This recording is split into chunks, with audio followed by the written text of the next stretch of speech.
Coming up on Theater Talk. Brightening up the season will be Musto the Musical. I have the producer in place. I don't know his name and he has a hack cough, but it's all set to go. Theater Talk is made possible in part by the CUNY TV Foundation.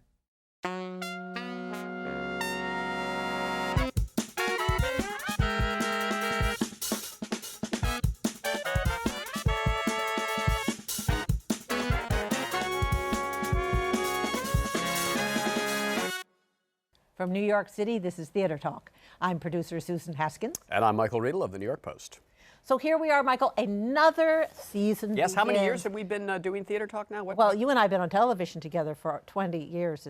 But not all of us look that way, right? No, I look better. Let's go on. Yes, we are at another season on Broadway. It's a little kind of a dud season. I'm concerned that there isn't all that much excitement right now, more in the spring than the fall. But let's go through and plug away at some of these loser shows coming up in the fall. We have brought together our regular panel of experts, Michael Musto from The Village Voice. Welcome back to Theater Talk, Michael. Brightening up the season will be Musto the Musical. I have the producer in place. I don't know his name and he has a hack cough, but it's all set to go. Musto the Musical. We'll get to that in a moment, folks. We're also joined by Jesse Green of New York Magazine. Jesse, are you going to be jumping on this unfolding Rebecca scandal anytime soon? That's been in the papers for the last 3 weeks. What papers has it been, Michael? I haven't noticed anything Subpoena about papers. it. Yes. Legal papers. I'll leave that to the experts. And in place of our little friend Patrick Pacheco, who is standing in line to get Barbra Streisand tickets today, we are joined by Adam Feldman of Time Out Magazine. Welcome, Adam. Glad to be here. Good. All right, gentlemen, before I get into it, I do have to ask Jesse something. I'll put on my reading glasses here. Oh, this is terrible. He's putting on new glasses and wanted to ask me something. No, well, I happened to be going through my old friend Arthur Lawrence's new book. Oh, dear. The rest of the story. And last night I was reading it, and I came across this section, which I thought, this is interesting. I wanted to get your take on it, Jesse. Have you read this book yet? No, I have not. Oh, this is really good. All right.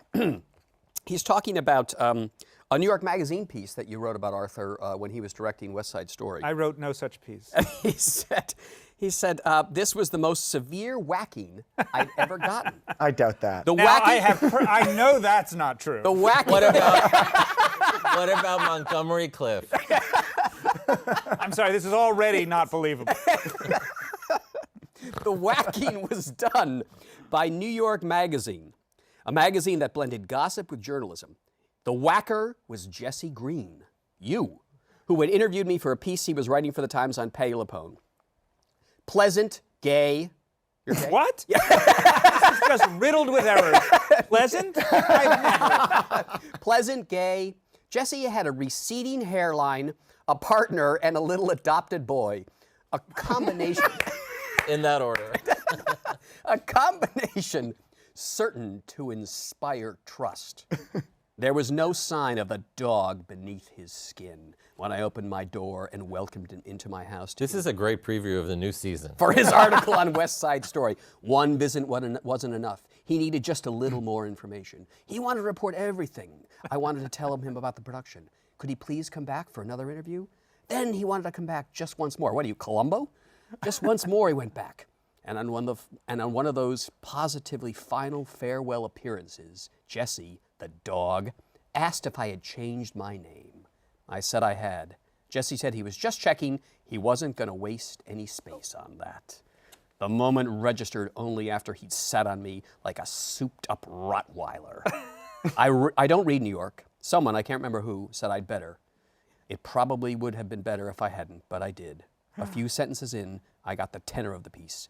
Jesse hacked me to bloody pieces with glee and then on me for good measure, with out of context No, that was quotes. Montgomery Cliff, too. Do you have a response to this attack from one of the great men of the theater, Arthur Lawrence? I guess I would just say that I never really had the genius that Arthur does for purveying falsehoods as truth. So I had to write the truth, and that's what I did. I'm terribly, terribly sorry it hurt him. But receding hairline? I know. Pleasant? I just can't get over it. I've been reading this book too, and there's an even bigger fascinating section on Michael Riedel. Really? Which I won't bore our readers with any more reading, except to put my favorite line.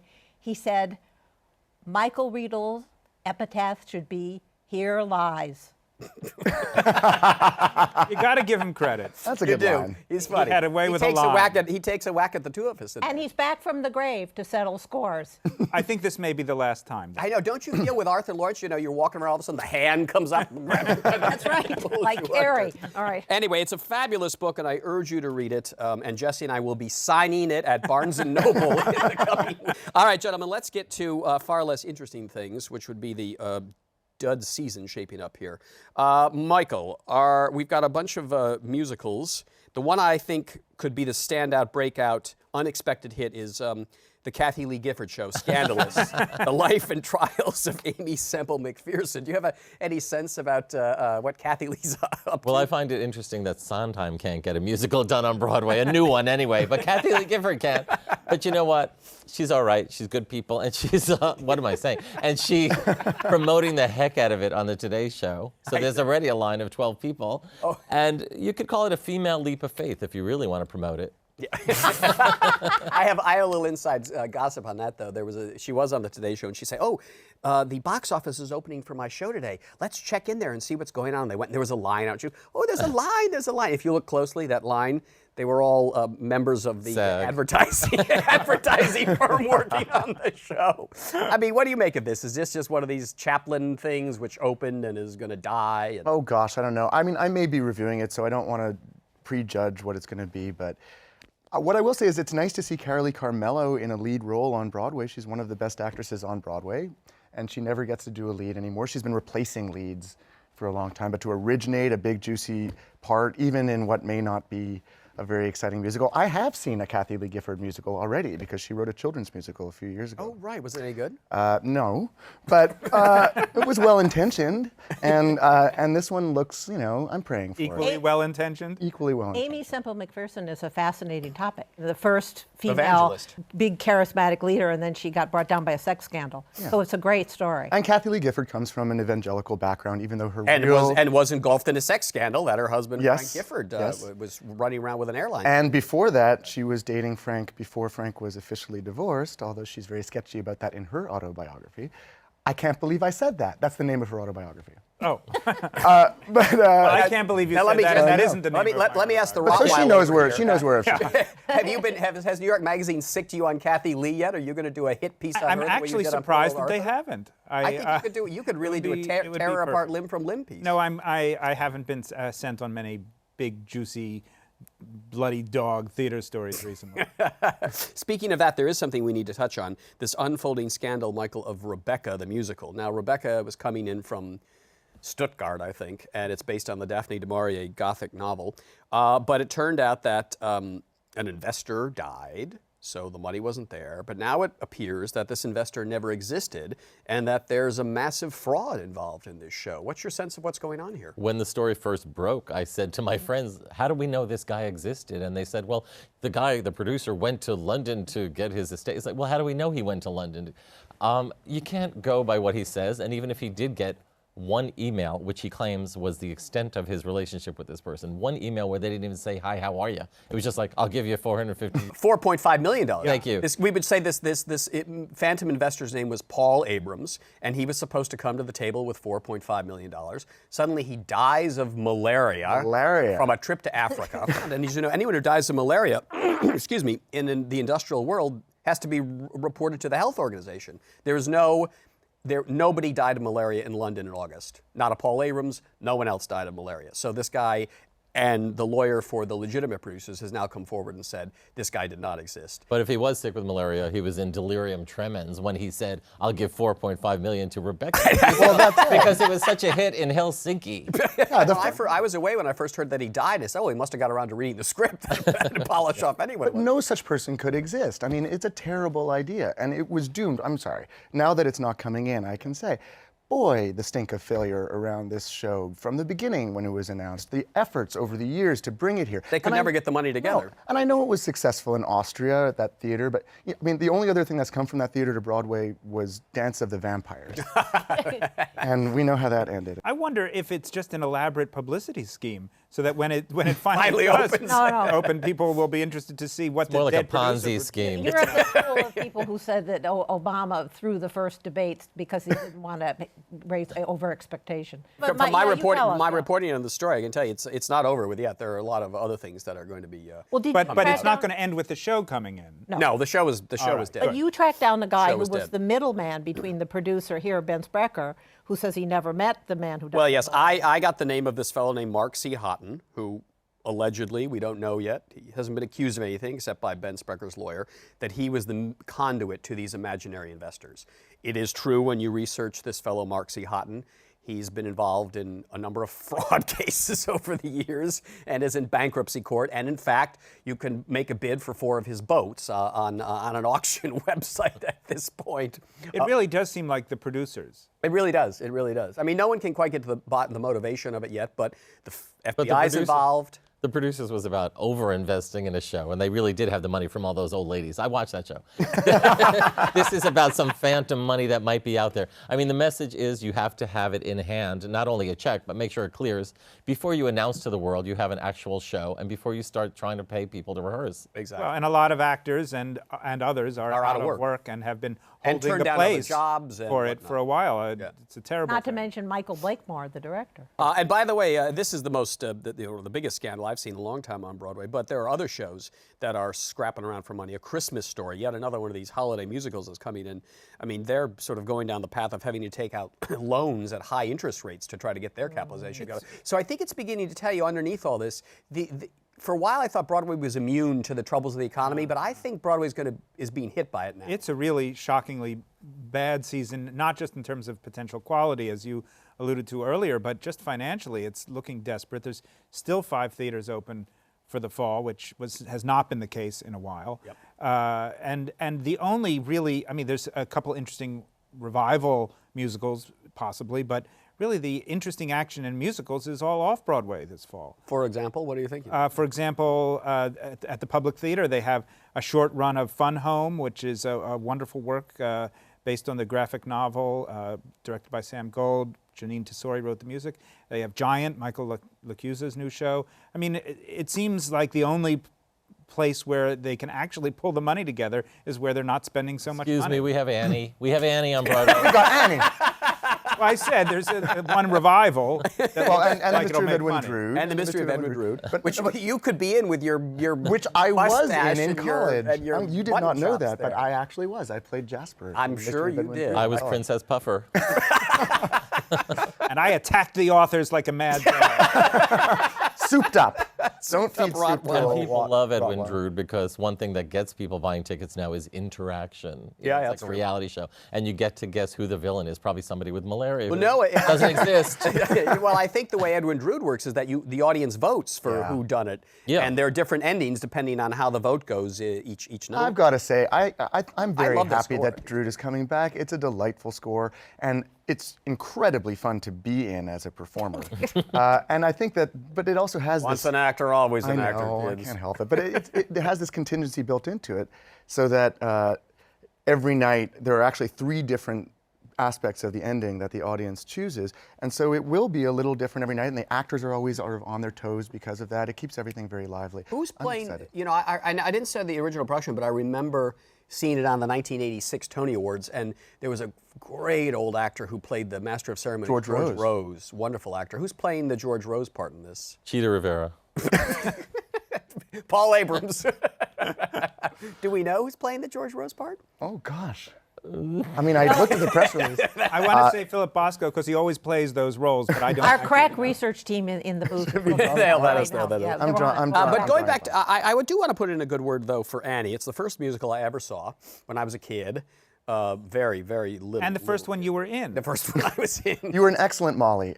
I was believe it. Miss Hannigan. I think actually, Annie, even though it's seen, Michael, as a kid's show, it's a very skillfully put together old-fashioned Broadway musicals by guys like Charlie Strauss and Tom Meehan, and Martin Charnin, and Mike Nichols, who was very influential in putting it together. You know, these guys are not slouches. It's more than just a dopey family show that we're getting all the time these days. It's a wonderful show, and it uplifted New York in the 70s, and it will do so again, I'm pretty sure.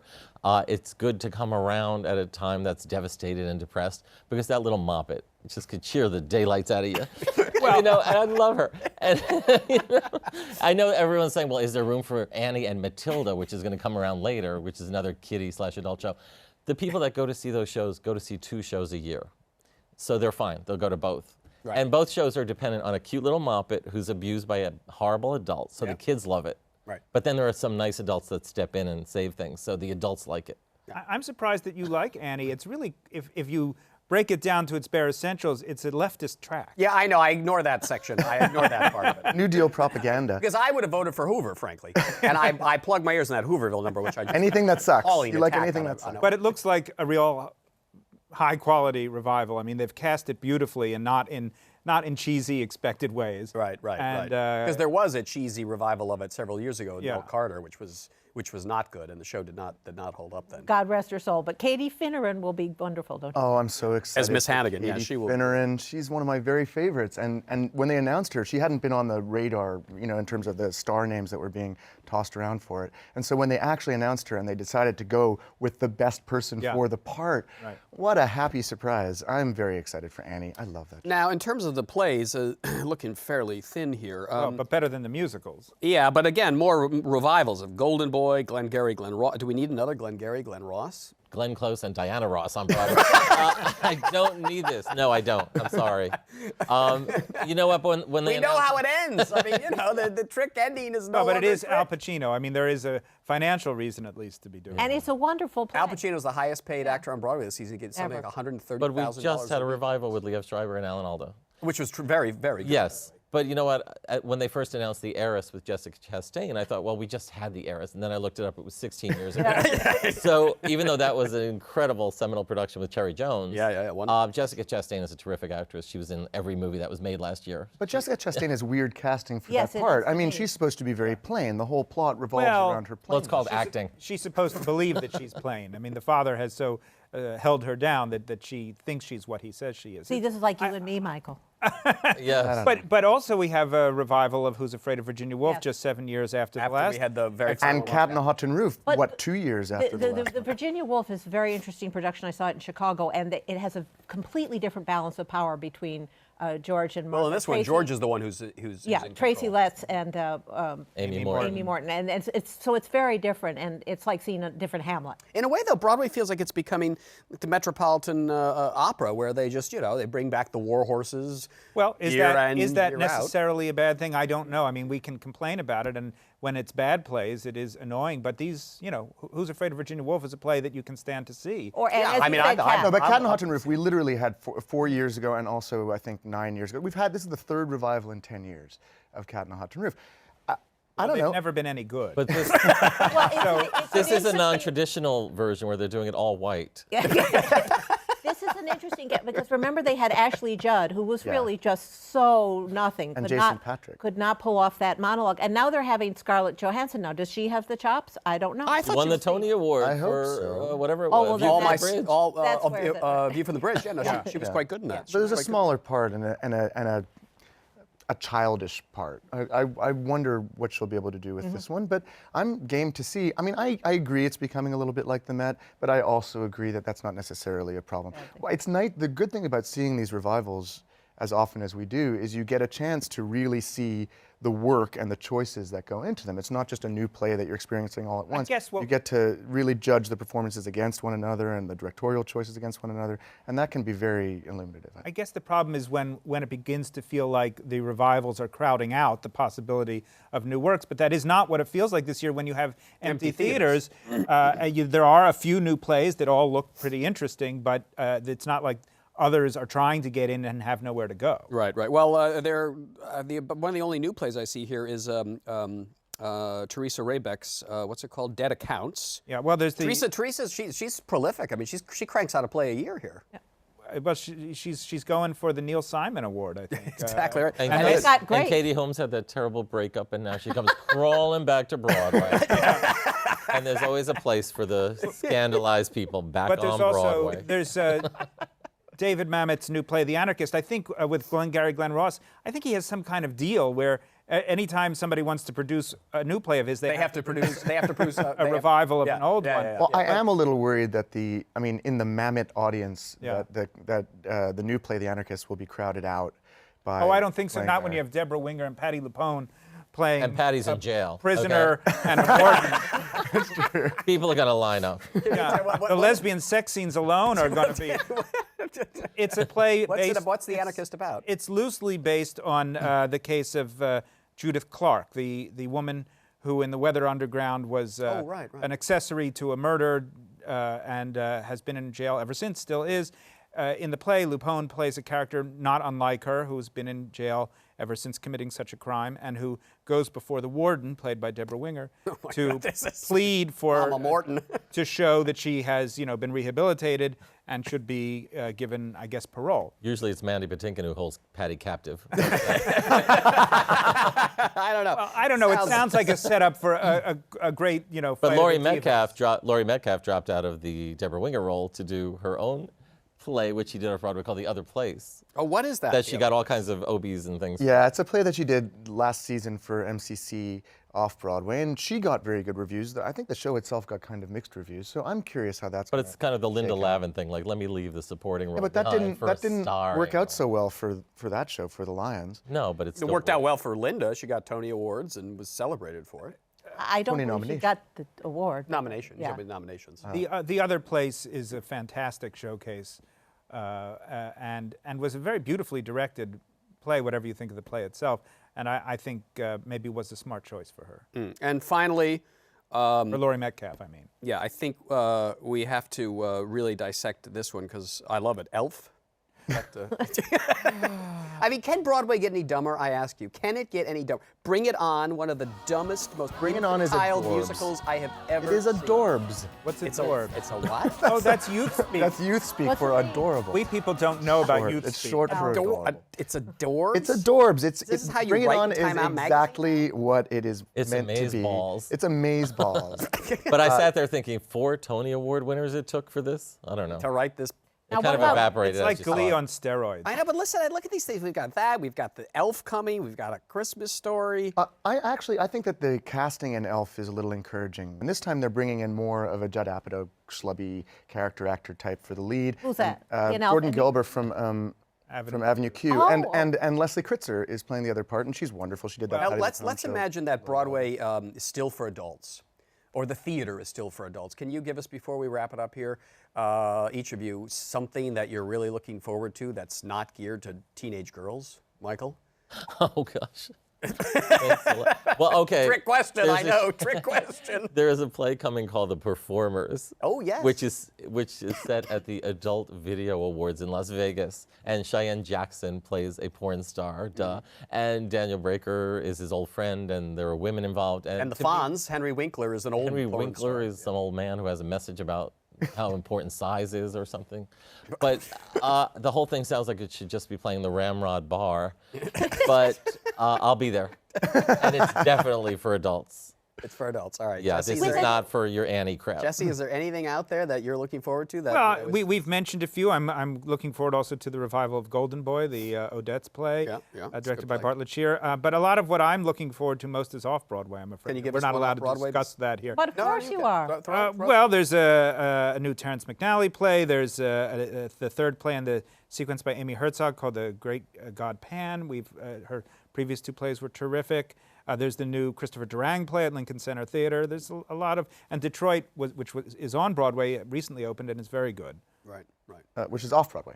No. I wonder if Oh, it- off Broadway, right, Yeah. at Playwrights. And Adam, you're something. Well, no, I agree with Jesse. I am really looking forward to seeing the new Virginia Woolf, but I'm looking forward to seeing which of these off-Broadway plays manages to transfer, because I mean we are being depressive about the fall season, but let's remember that it is the fall season, and in recent years at least, the new model is that things transfer when they're successful from off-Broadway to Broadway in the spring in time for the Tony cutoff, and I think that we may, if we're lucky, see some of these shows in the current Broadway season just a little bit later in the calendar. So I'm looking forward to some of those, to the Lacusa, to the Tesori, to the Durang, and to a bunch of others. Now, I want to say that Jim Norton is playing in Edmund Drood. Oh, right. Jim Norton is playing, who's a wonderful actor. Oh, well, He's that's playing. good. That's good, Kath. But I tell you, the most exciting theatrical event of this season is the ongoing scandal of Rebecca. It's not going to end. It's better than the actual show of Rebecca. It's better than the actual show. It's better than most of these shows here. So, all right. Gentlemen, thank you very much for your insights. Michael Musto from The Village Voice, Adam Feldman from Time Out, Jesse the Rottweiler Whacker Green of New York Magazine, immortalized in Arthur Lawrence's new And book. the ghost of Arthur The Lawrence. Rest of the Story by Arthur Lawrence. And a moment of silence for Paul Abrams, please. Just a moment of silence. That's right. Broadway's lost a very important force. Damn you, Dim malaria. the lights for Paul Abrams, the phantom investor of Rebecca. All right, gentlemen, and Haskins, thanks a lot for being our guest tonight on Theater Take your Talk. quinine, kids. Quinine all around. Malaria's breaking. Who needs another revival of Virginia Woolf? We can just sit here and watch you do it. That's right, exactly. We gotta go. Put your hands up, whoa. We gotta go. Put your hands up, whoa. We gotta go. Put your hands up, whoa. We gotta go. Let's go. Let's go. It's all happening. You can sign up for viewer updates at theatertalk.org. Or you can follow us on Twitter. Our thanks to the Friends of Theater Talk for their significant contribution to this production. Theater Talk is made possible in part by the Frederick Lowe Foundation, the Eleanor Naylor Dana Charitable Trust, the Alan S. Gordon Foundation, the Corey and Bob Donnelly Charitable Fund, Carrie J. Fries, the Dorothy Strelson Foundation, the New York City Department of Cultural Affairs, and the New York State Council on the Arts, a state agency.